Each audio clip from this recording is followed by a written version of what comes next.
Assalamualaikum warahmatullahi wabarakatuh. Alhamdulillahirabbil alamin. Allahumma shalli ala Sayyidina Muhammad. Sahabat beriman yang dirahmati oleh Allah, bagi sebagian orang memelihara kucing merupakan sebuah hobi dan kecintaannya kepada hewan peliharaan. Namun ternyata memelihara kucing juga mendapatkan banyak manfaat.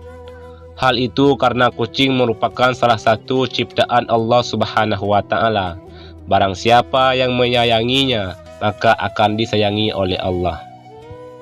Dalam sebuah hadis dari Abdullah bin Umar radhiyallahu anhu, Rasulullah sallallahu alaihi wasallam bersabda, orang-orang yang berbelas kasih akan mendapatkan belas kasih dari Allah yang Maha Pengasih. Karena itu, berbelah kasihlah kepada setiap makhluk di bumi, niscaya penduduk langit akan mengasihimu. Selain itu, ternyata Allah Subhanahu wa Ta'ala memiliki 5 janji kepada mereka yang menyayangi berbagai hewan. Salah satunya hewan seperti kucing. Lantas, apa saja kelima janji Allah itu? Yang pertama, mendapat rahmat dari Allah pada hari kiamat. Salah satu tujuan seseorang beribadah kepada Allah adalah untuk mendapatkan rahmat-Nya.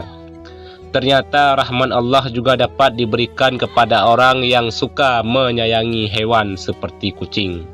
Hal ini sebagaimana yang dijelaskan dalam sebuah hadis, barang siapa menyayangi meskipun terhadap hewan sembelihan, niscaya Allah akan merahmatinya pada hari kiamat. Hadis riwayat Bukhari. Memelihara kucing ternyata termasuk ke dalam suatu ibadah, sehingga dapat mendatangkan pahala bagi pemeliharanya.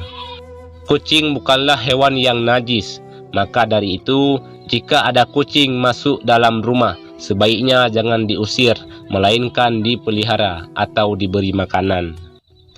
Dalam sebuah hadis, Rasulullah SAW bersabda, kucing itu tidak najis. Kucing adalah binatang yang sering berkeliaran di tengah-tengah kalian. Hadis riwayat Ahmad, An-Nasa'i, Abu Dawud, At-Tirmizi, dan disahihkan oleh Albani.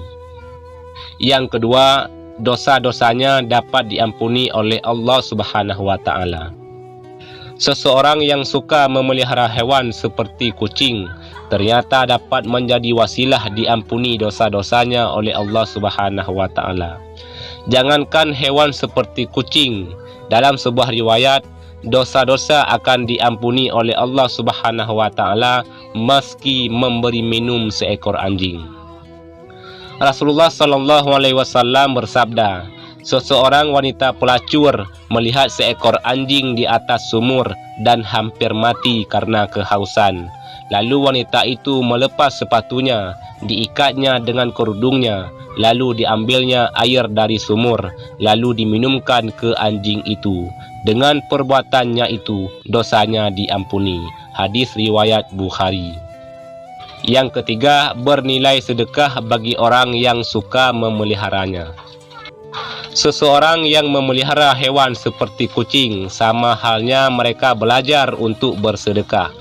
Hal itu karena saat ia memberi makan, minum, dan kasih sayang kepada hewan yang menjadi peliharaannya, maka di saat itulah apa yang ia lakukan bernilai sebagai sedekah. Dalam sebuah riwayat dijelaskan bahwa pada setiap sedekah kepada makhluk yang memiliki hati atau jantung yang hidup akan mendapatkan pahala kebaikan. Seorang muslim yang menanam tanaman atau tumbuh-tumbuhan yang kemudian dimakan oleh burung-burung, manusia atau binatang, maka baginya sebagai sedekah. Hadis riwayat Bukhari dan Muslim. Yang keempat, mendapat ampunan dan ridha dari Allah Subhanahu wa Ta'ala. Anjuran untuk berbuat baik kepada binatang, terutama kepada kucing, sangat dianjurkan, khususnya bagi umat Islam, agar kelak orang tersebut mendapat ampunan dan juga ridha dari Allah Subhanahu wa Ta'ala.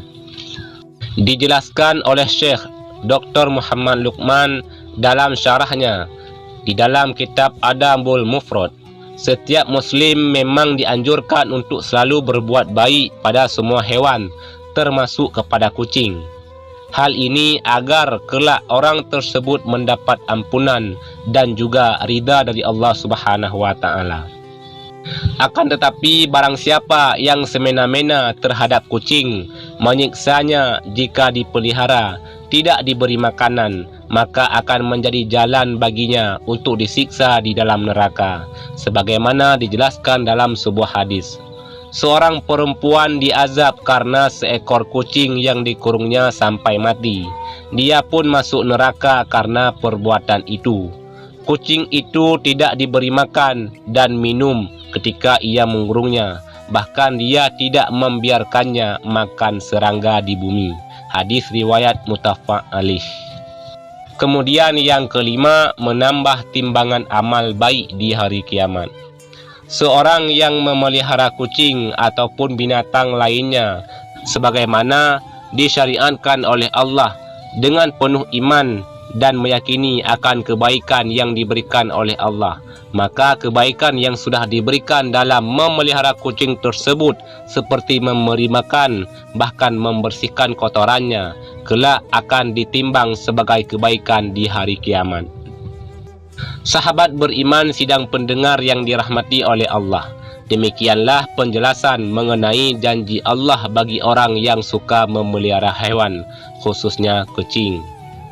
Semoga siapa saja yang menonton video ini bisa mendapatkan pengetahuan agar ketika memelihara hewan dapat memeliharanya dengan sebaik-baiknya, sehingga apa yang sudah dilakukannya menjadikan Allah ridha atas dirinya, sehingga dapat memasukkannya ke dalam surga. Amin ya rabbal alamin. Wallahu a'lam bishawab. Demikian yang bisa kami bagikan, mudah-mudahan ada manfaatnya. Wassalamualaikum warahmatullahi wabarakatuh.